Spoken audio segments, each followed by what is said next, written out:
Fu Xinxing asked nonchalantly, Yan, do you think that if you tell her, she will believe you unconditionally? He Yan sneered and replied, it's her business whether she believes it or not, and it's my business to speak the truth. I've done my part, and I can't control the rest. Besides, not all women are like Chen Hegua. You can't just charm them with a few words. Before Fu Xinxing could respond, his phone rang, and he saw that it was from Tian Tian. He Yan seemed to have guessed whose phone it was and said, answer the phone. Don't worry, this time I'll keep my mouth shut. I won't say a word against you. Fu Xinxing didn't answer the call. Instead, he turned and left the room, instructing Ah Jiang, take her back. Ah Jiang responded without expression, Miss Yan, I'll take you back. Fu Xinxing didn't return until the middle of the night. He went straight to Yan's bedroom after entering the house and turned on the light. He found He Yan sitting on the sofa, still in her nightclothes, deep in thought. Seeing her like this, he asked in a calm tone, why didn't you turn on the light? She looked up at him but didn't answer his question. Instead, she asked, did love win, or did friendship win?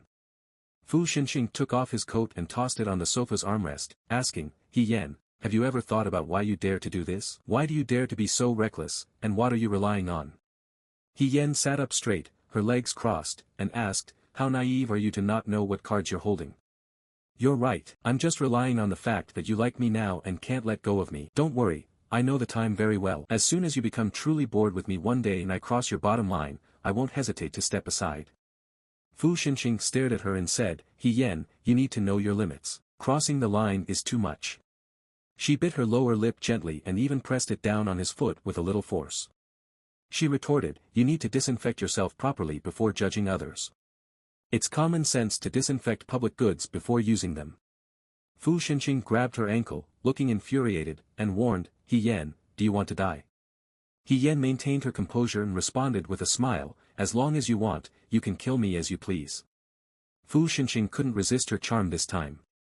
He leaned in and kissed her passionately. Yan didn't resist, instead, she raised her hand to his neck and ran her fingers through his hair, allowing him to kiss her neck. As he became more entranced, she suddenly said, Shenjijia, don't get involved with Tian Tian, can you? Fu Xinxing froze and looked up at her. She continued, change to someone else, anyone will do, as long as it's not Tian Tian. I'm not afraid you'll harm her. I just find it repulsive. I'm so familiar with her that the thought of touching me after you touch her makes me sick. Fu Xinxing sneered, you're jealous, aren't you? You don't want me to touch other women, not just Tian Tian, but all women. He Yan chuckled and asked, will you believe me if I say that? Matters of the heart need to be taken step by step. If you know you won't believe it, why say it at all? She added, so, if possible, you should find a different partner for marriage. Not only can't you marry Tian Tian, but you shouldn't marry anyone else either. Fu Xinxing's lips were pulled into a conflicted smile, a mixture of love and frustration. Seeing his inner turmoil, she leaned closer, her arm wrapped around his neck. The temptress whispered to him seductively, let's make a compromise. If you let Tian Tian go, I'll obediently follow you and give you what you want. How does that sound? Fu Xinxing didn't respond immediately. He turned his gaze away from her, his expression a complex mix of emotions. He squinted at her and asked, do you agree with my terms? She nodded, gently pressing her body against his, seducing him shamelessly, her tone playful and sultry. Fu Xinxing asked through gritted teeth, what exactly do you want? I didn't touch your Tian Tian. She remained calm and unbothered, still smirking as she asked, you didn't even kiss her? Fu Xinxing exclaimed, I didn't know she was your friend at first. Can you blame me? And what about you? Aren't you intimate with others, involved in relationships? He Yan's face stiffened, and she instantly turned cold. She sneered, so you can feel disgusted, too. Not only have I kissed Liang Yuanzi, but also your brother. Oh, and there are others, though I can't remember who they are. You probably know them well.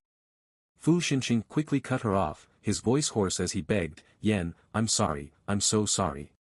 I said those things without thinking. Let's forget about all this, okay? She didn't resist him and whispered, honestly, I feel dirty. If there were a way to cleanse myself of it, I'd do it. Fu Xinxing raised his head to kiss her, but he hesitated to touch her lips. I'm dirty, it's all my fault, He Yan. I'm the one who messed up. Let's move on, okay? I won't touch Tian Tian or any other woman ever again. I'll keep myself clean for you, okay? Suppressing the anger and resentment within her, she looked up at him, sneering as she asked, Fu Xinxing, do you mean what you say? He nodded solemnly, his eyes filled with determination. As long as it's for you, every word I say is sincere. Will you promise not to touch Tian Tian and avoid getting engaged or married to her? She inquired. Fu Xinqing didn't show a bitter smile. He looked at her and replied, yes. She averted her gaze and questioned, are you genuinely committed to refraining from involvement with other women? Upon hearing her question, Fu Xinqing whispered, while you were gone, I didn't engage with other women. Yan asked, what about Chenhegua? Fu Xinqing explained, yes, I saw her, and she kept me company, but I lied. I never engaged with her in that sense. Yan said, alright, I'll believe you this time. I hope there's still something human left in you. Fu Xinqing slowly stated, Yan, I'm trying to preserve my honor for you. However, she refused to be deceived. She mockingly said, no, I can't buy it. As long as you don't touch my friends, feel free to do other things. Just remember to take protective measures. Then she pushed him and said, quickly, go wash up. Without taking more than 2 steps, he grabbed her from behind. Yan pretended to be angry and said, what are you doing? Let me down. Seeing her play acting, he led her to the bathroom, joking, let's shower together. You can see me wash and ensure I'm truly clean. After everything had calmed down, Yan lay quietly and said in a hoarse voice, Shenjijia, I won't give you illegitimate children. Fu Xinqing said, Yan, I'll marry you. You marry me, okay? She looked at him, her eyes filled with disdain, and asked, can you really marry me? As long as you're willing, he replied in a deep voice. She fixed her gaze on him, her lips curving slightly as she questioned, I'm from a tarnished family now. How can you marry me? Just by saying it? Fu Xinqing, when I was a naive girl, you could deceive me with a ring. She deliberately used his full name to emphasize his current identity. Naturally, he understood that she couldn't be easily fooled. He even knew that she might be willing to marry him with ulterior motives. Fu Xinqing gently said word by word, it's not about deceiving you with a ring. It's about having an open, legitimate marriage. Yan, will you marry me? She looked at him and teased, a man's words in bed are less reliable than drunken boasts at the dinner table. Fu Xinqing gently smiled and said, Yan, you don't need to provoke me. If I can stand by what I say, you'll see. Yan raised her eyebrow, smiling. Oh, is that so, Shenjijia? Don't make empty promises. First, sort out the matters of the past and dissolve the engagement. Then we can talk. The next day, Fu Xinqing arrived at the company late. Once in his office, Jiang entered and reported, Miss Tian has arrived. Fu Xinqing nodded tersely and instructed, tell her to wait. Upon seeing only Jiang entering alone, Tian couldn't help but glance behind him and asked, where is Fu Xinqing? Why hasn't he come here? Jiang replied, Mr. Fu mentioned that he wouldn't arrive until after the meeting. After waiting for over half an hour, Fu Xinqing finally returned and inquired, what's going on?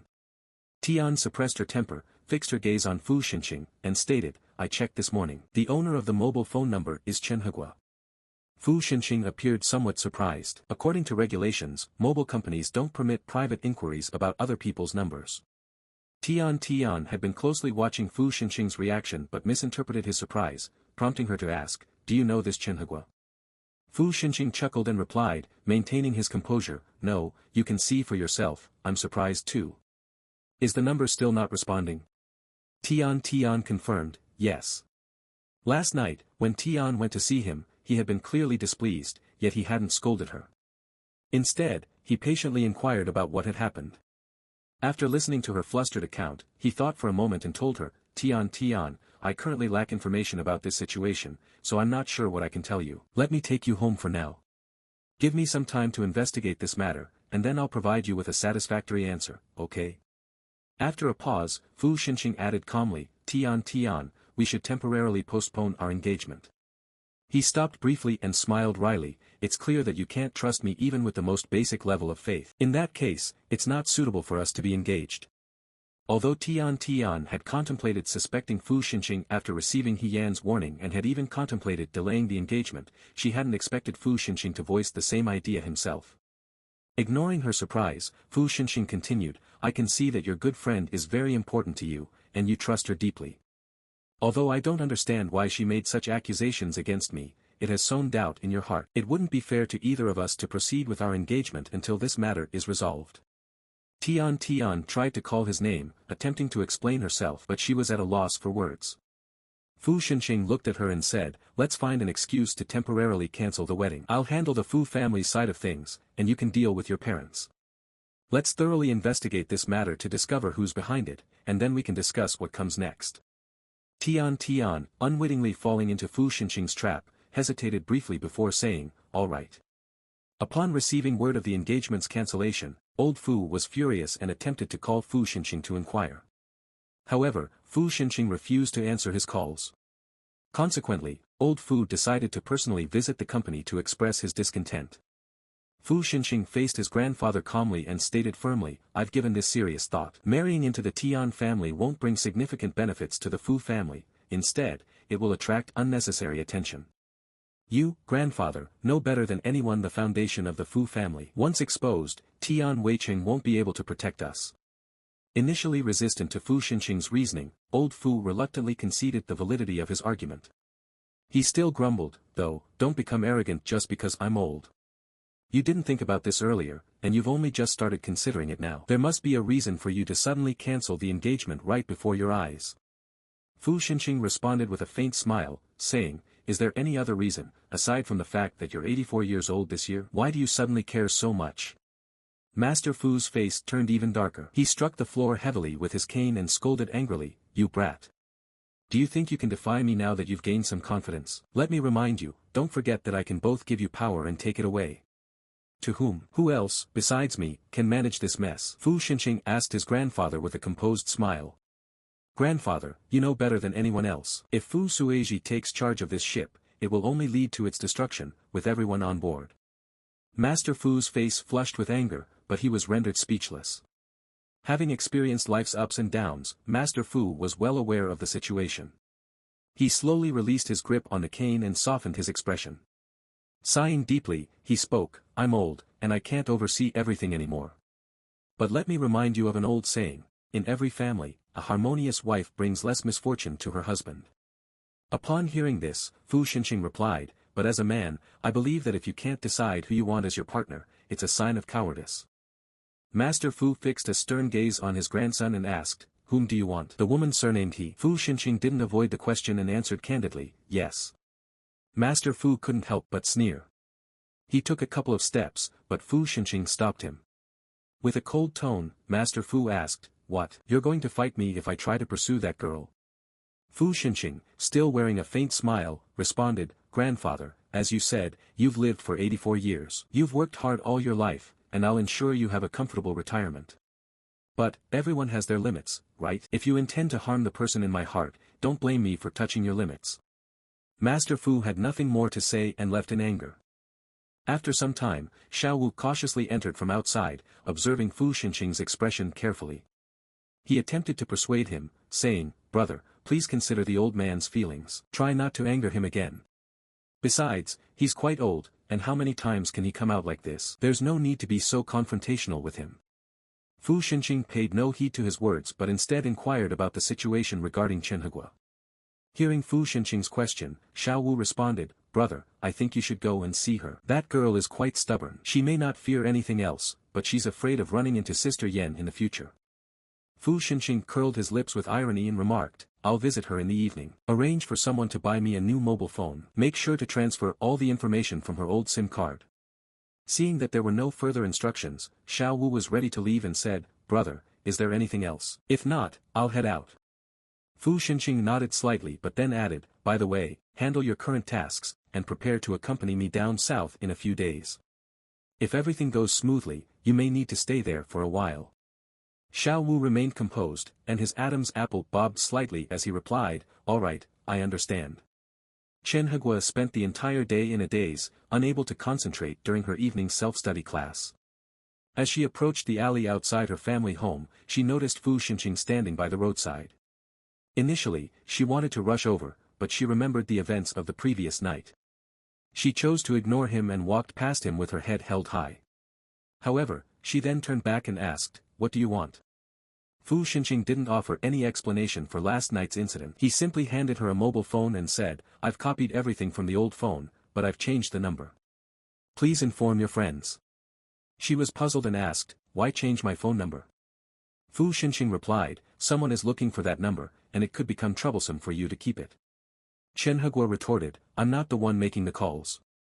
If someone calls, it's their problem, not mine. Fu Xinqing gently tugged at the corner of his lips and replied, if someone finds you and asks about the original number, just say you've never used it. Chen Hegua suddenly inquired, are you really engaged to Miss Tian? Fu Xinqing answered, the engagement was arranged by our families, but it has now been cancelled. Chen Hegua hesitated for a moment and then asked, is it because of what Miss Yen said? With a faint smile, Fu Xinqing replied, no, it's because I found He Yen. Chen Hegua was stunned by this response. She felt a mixture of sadness and an inexplicable sense of warmth. Chen Hegua bit her lip, struggling to be honest with herself.